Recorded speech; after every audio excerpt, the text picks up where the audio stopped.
Assalamualaikum warahmatullahi wabarakatuh.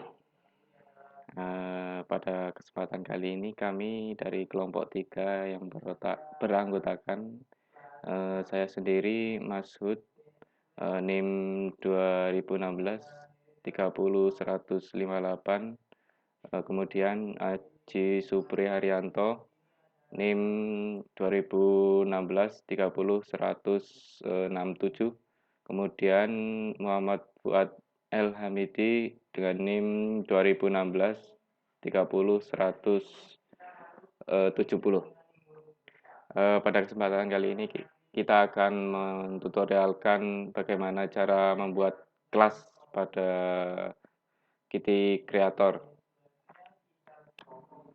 Oke, pertama-tama kita buka Kitty Creatornya dulu.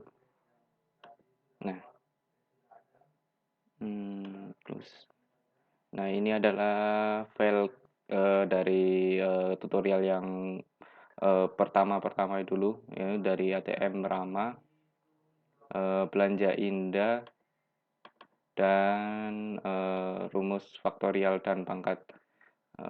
Pada kesempatan kali ini kita akan membuat file kelas dari perhitungan di ATM Rama, belanja indah, dan faktorial pangkat. Fungsi kelas sendiri yaitu untuk meringkas beberapa perhitungan ini menjadi satu bentuk sebuah skrip lah. Dalam satu skrip ini berisi dari 3 perhitungan tersebut. Nah, pertama-tama kita bikin sebuah new project baru lagi biar data yang lama tidak terhapus. Kita bikin new project, terus kita beri nama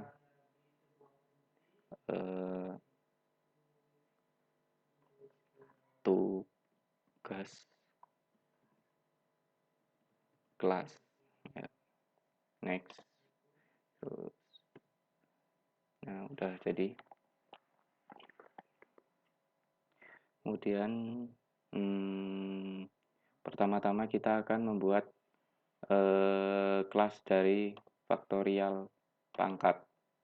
Nah, isi dari faktorial pangkat sendiri adalah rumus dari perhitungan faktorial seperti ini, dan rumus dari perhitungan pangkat seperti ini. Nah, perhitungan ini akan kita masukkan dalam file kelas sendiri dan masuk ke project di tugas kelas.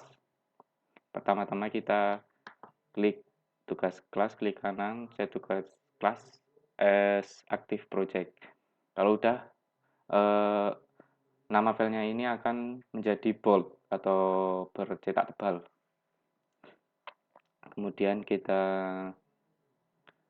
klik file, kita beri new project, kemudian masuk ke C++ untuk membuat file class. Di sini ada C++ class, C++ source file, dan C++ header file. Nah, kita pilih yang C++ class. Cus. Nah, kita namai. Pertama kita akan membuat file class dari faktorial pangkat. Nah, kita bikin nama yaitu hitung. Nah, ini nama dari file classnya tersebut. Untuk base classnya kita pilih yang key object. Nah, iya, oh iya, jangan lupa untuk nama file class sendiri harus dibedakan untuk huruf awalnya agar tidak sama di nama header filenya. Nah, cara pembedanya yaitu dengan membuat huruf awalnya menjadi besar agar beda tersebut. Kemudian klik next, next, finish. Nah, ini adalah nah ini udah masuk header. Ini adalah file headernya untuk ntar dimasukkan rumus faktorial dan pangkat. Pertama-tama kita masuk ke main CPP-nya faktorial dan pangkat. Kita copy fungsi faktorial pangkat ini, kita copy, kita masukin ke hitung H. Nah, kita paste di bawah eksplisit ini, di sini. Kita paste, kita kasih titik koma. Kemudian yang kedua ini adalah fungsi dari pangkat. Kita copy, masukin ke hitung lagi di bawah int faktorial. Paste.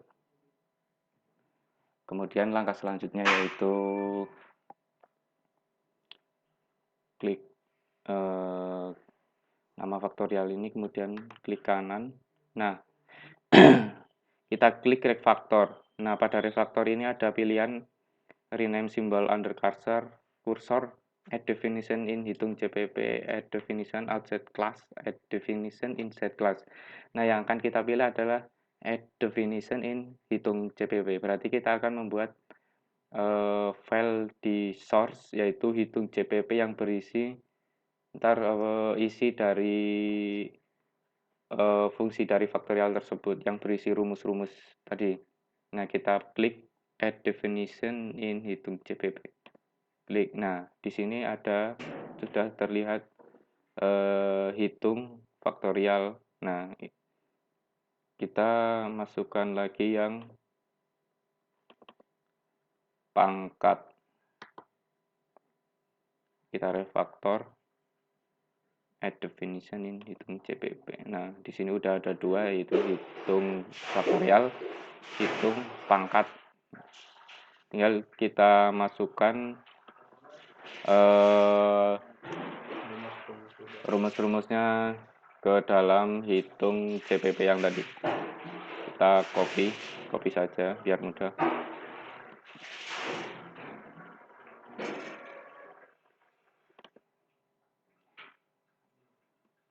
Kita copy, kita masukkan ke hitung CPP ke dalam faktorial ini, di dalam fungsi faktorialnya. Nah, ini udah ada di sini. Kemudian kita copy lagi yang miliknya pangkat, fungsi dari pangkatnya. Copy, masukin ke hitung.cpp, paste. Nah, di sini udah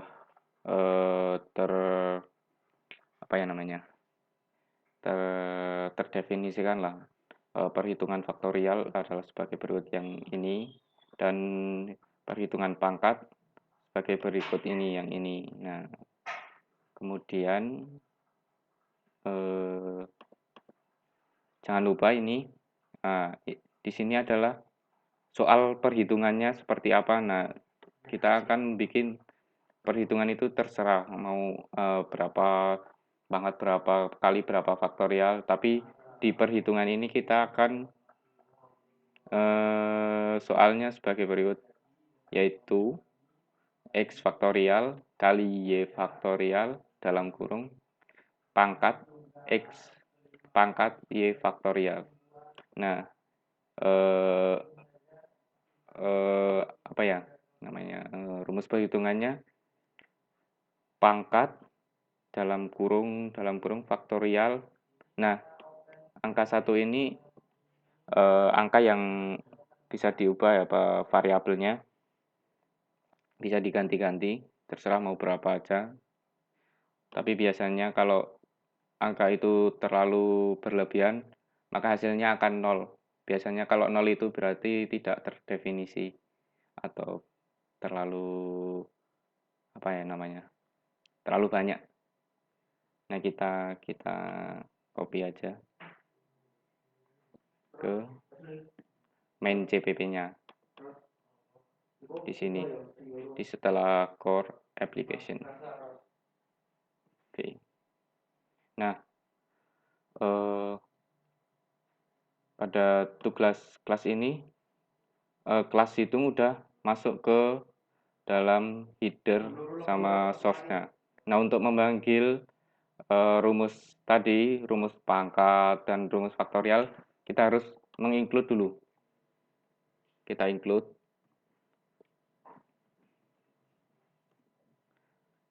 Nah, untuk menginclude ini pakainya tanda petik, bukan tanda kurung lancip seperti di atas ini, tapi tanda petik. Yang kita panggil adalah hitung. Hitung. Nah, ini ada hitung.h. Kemudian di bawah sini kita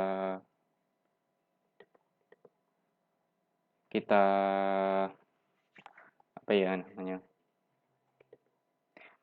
Kita panggil kelas objek nama kelasnya, yaitu tadi kan udah namanya itu hitung, pakai huruf H depan itu besar. Kemudian kita kasih nama objeknya yaitu hit. Nah, kita kasih titik koma. Nah, pada rumus ini kalau rumusnya seperti ini maka tidak akan terdefinisi karena ini pangkat itu tidak terdefinisikan. Maka caranya itu dengan dikasih imbuhan hit ini sebagai objek di depan pangkat agar mengacu ke rumus di kelas hitungnya. Seperti ini. Hit dot. Nah, pakai dot jangan lupa. Biasanya yang dot itu dilupakan. Dot atau titik ya di sini. Faktorial juga dikasih hit.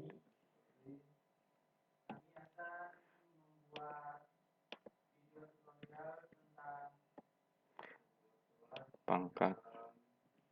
Dikasih hit semua untuk fungsi faktorial, pangkat ini itu dikasih hit supaya bisa terdefinisi di dalam kelas hitungnya.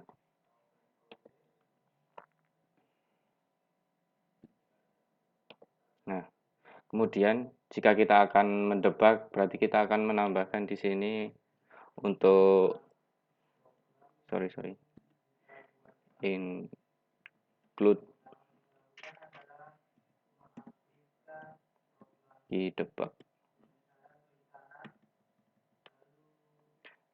biar bisa dieksekusi di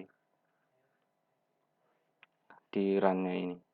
Kemudian di bawah integer hasil kasih key debug.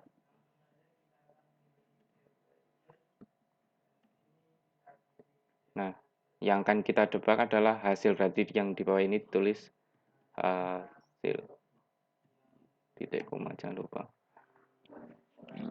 Coba kita debug, kita save dulu, save all, kita tunggu sebentar.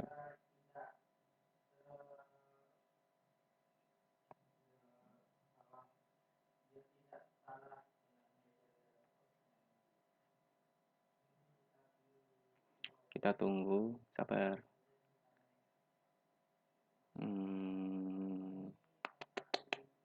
Ya udah, berarti tidak ada kesalahan. Ya, kemudian setelah kita build tadi, kita akan mencoba di run. Kita klik di sini atau kita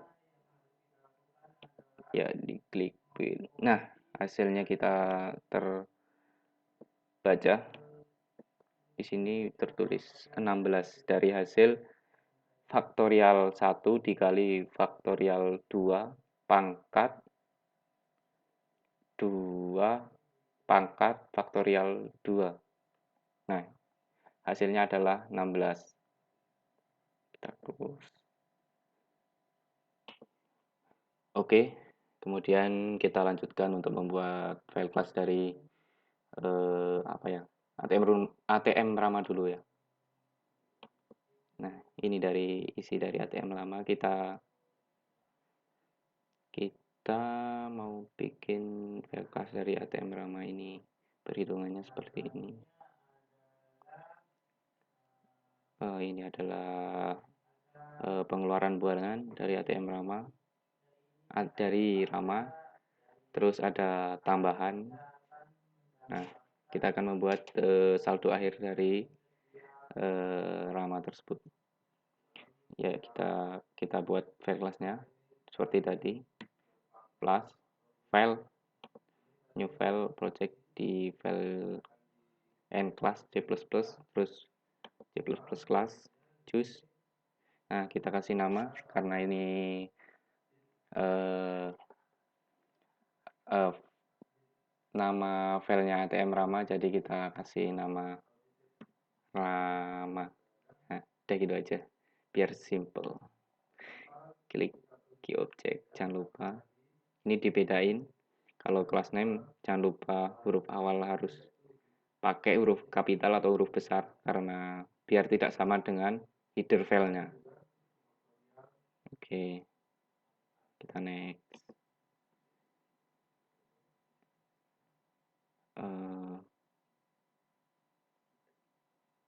Bentar, kita cancel dulu. Maaf, tadi ada kesalahan. Sebelum kita membuat file kelasnya dari ATM Rama, kita terlebih dulu mengklik tugas kelas ini sebagai aktif projectnya agar enggak agar biar kelasnya itu masuk ke di tugas kelasnya ini biar enggak tertukar. Kita ulangi lagi, klik file, new file or project, class, choose, nama, Rama, key object, next. Nah, ini di tugas kelas, finish. Nah, kita tunggu. Nah, di sini udah ada di rama.h. Ini adalah file headernya. Ya, kemudian kita balik ke main.cpp-nya ATM Rama. Kita copy file, kita copy fungsi dari expand sama fungsi dari tambahannya. Copy. Masukin lagi di rama.h di bawah eksplisit ini. Kayak tadi. Paste, kasih titik koma, kemudian balik lagi, copy fungsi tambahannya, copy, balik ke rama.h, enter, paste lagi. Nah, di sini kita akan merefaktor biar terbaca di rama.cpp. Add definition in rama.cpp, jangan lupa diklik. Nah, di sini udah ada. Balik lagi. Tambahan, refaktor lagi definition in rama.cpp. Nah, di rama.cpp tulis seperti ini. Nah, di sini kita akan masukkan rumus fungsi dari expand-nya ini. Kita copy, Ctrl C, masukin ke rama V. Nah, udah kan? Kita copy yang fungsi tambahannya tadi. Copy sama tambahan. Ini ya, tambahan. Paste. Nah, setelah selesai, di sini udah header, udah ada hitung H, rama.h. Di source ada hitung cpp main. Nah, mainnya ini untuk yang akan kita eksekusi. Rama.cpp itu adalah file dari rama.h. Kita balik ke main JPP-nya. Nah, untuk memanggil kelas dari rama.h seperti tadi, kita include lagi. Include tanda petik rama. Nah, ini udah ada rama.h. Nah, kemudian kita panggil kelasnya. Tadi kan nama file kelasnya kan rama pakai huruf gede. Rama. Nah, udah terbaca. Kita kasih nama objeknya itu RM saja. Udah. Oh iya, kita lupa. Untuk perhitungannya, rumus perhitungannya ini kita copy ke Ctrl C, kita copy ke main CPP-nya. Nah, untuk perhitungan di sini kita pastekan di bawah perhitungan perpangkatan tadi. Paste. Nah, ini adalah perhitungan dari ATM Rama. Di fungsi expander sendiri ada nominal-nominal tersendiri untuk setiap pengeluaran tadi dan ada tambahan. Nah, ini. Nah, yang di sini saldo Rama itu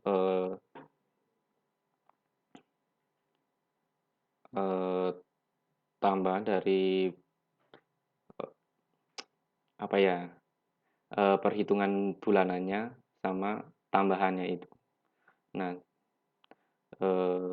terbentuklah saldo Rama. Ya, capek juga ya ngomongnya. Kemudian untuk mengeksekusi dari saldo Rama ini, nah oh iya maaf, ada yang lupa. Di depan expanse ini kita kasih objek dari Rama tersebut biar terbaca. RM ya. Nah, udah. Kemudian yang bawah lagi RM. Nah, ini udah terbaca. Nah, tinggal kita eksekusi. Nah, untuk eksekusinya tadi kan untuk mengeksekusi hitung pangkatnya tadi, hitung pangkat dan faktorialnya itu yang kita eksekusi adalah integer hasil. Nah, yang kali ini kita akan mengeksekusi integer saldo Rama di sini. Kita akan hapus, kita ganti saldo Rama.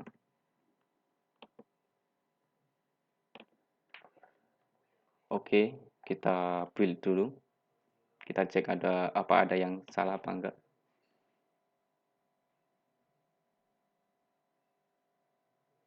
Kita cek, tunggu sebentar. Masih proses. Nah, udah tidak ada yang salah. Coba kita debug. Nah, telah muncul total saldo terakhir dari lama yaitu sebesar Rp27.440.000. Itu perhitungan dari pengeluaran bulanan serta tambahan dari Pak Jokowi, Gibran sama Ibu. Nah, saldonya sudah tertulis di sini sebesar 27 juta.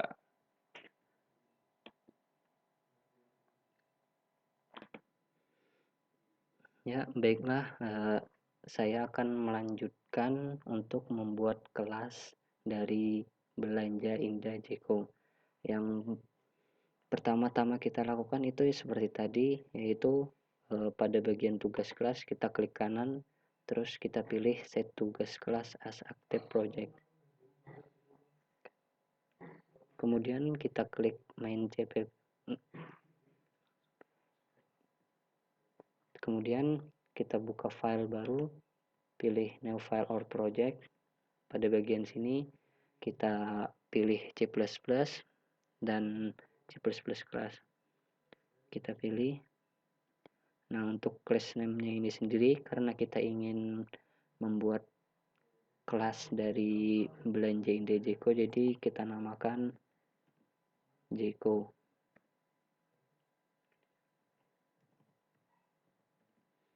pada base kelasnya kita pilih QObject.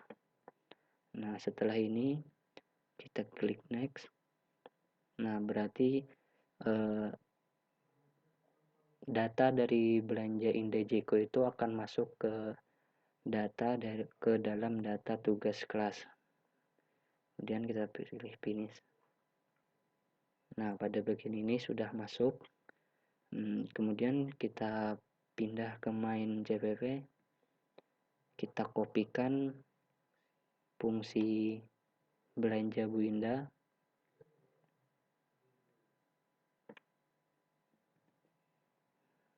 Kita fungsikan, kita copy dan kita pastekan ke jeko.h. Nah, kita pada bagian ini kita akan mempaste atau menempel rumus yang sudah kita copy tadi di bawah bagian eksklusif ini. Iya, kemudian kita kasih titik koma. Kemudian setelah tampilannya seperti ini, kita klik belanja Bu Indah. Kemudian kita klik kanan, kita pilih refactor. Terus kita pilih add definition in Jeko CPP agar data atau fungsi dari belanja Bu Indah ini masuk ke jeko.cpp nanti. Nah, setelah masuk seperti ini, kita kembali lagi ke main CPP-nya belanja Indah Jeko. Kemudian kita kopikan lagi bagian ini, kita copy, kita kembali lagi ke jeko.cpp. Nah, pada bagian sini kita pastekan tadi. Nah, setelah sampai pada bagian sini, kita balik ke main CPP yang ingin kita lakukan, yang ingin kita eksekusi. Nah, kita sudah masuk bagian pengeksekusi. Karena kita ingin mengeksekusi perhitungan dari Jeko, jadi kita ingin memanggilnya, kita memasukkan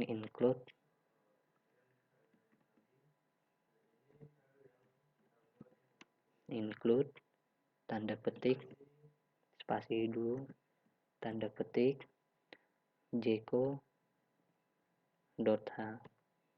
Nah, kemudian pada bagian di bawah halaman RM ini kita akan membuat lagi yang baru, atau kita akan memanggil nama base class yang awal tadi itu, nama file classnya Jeko. Kemudian kita kasih objek buy titik koma. Nah, setelah sampai pada bagian ini, kita balik lagi ke bagian main CPP belanja Bu Indah.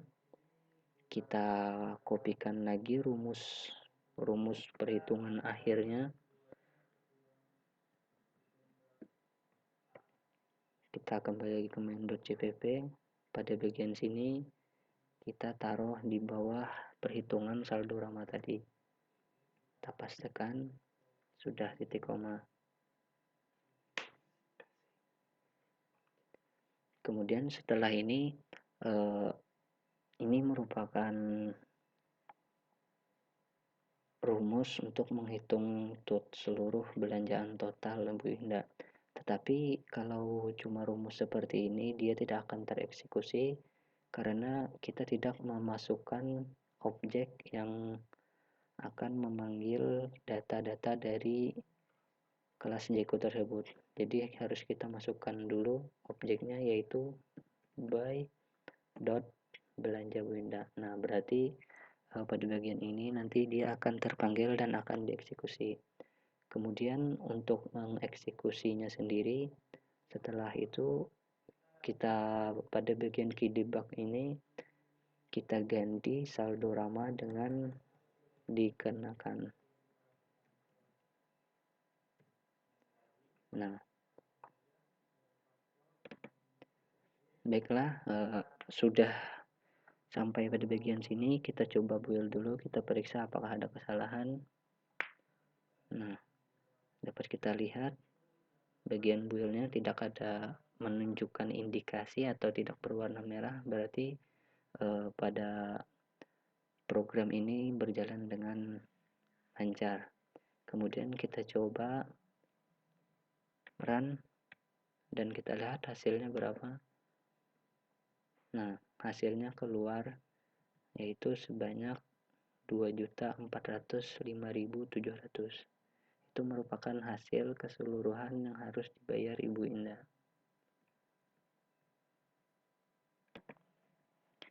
Nah, yang tadi itu merupakan tutorial cara pembuatan kelas.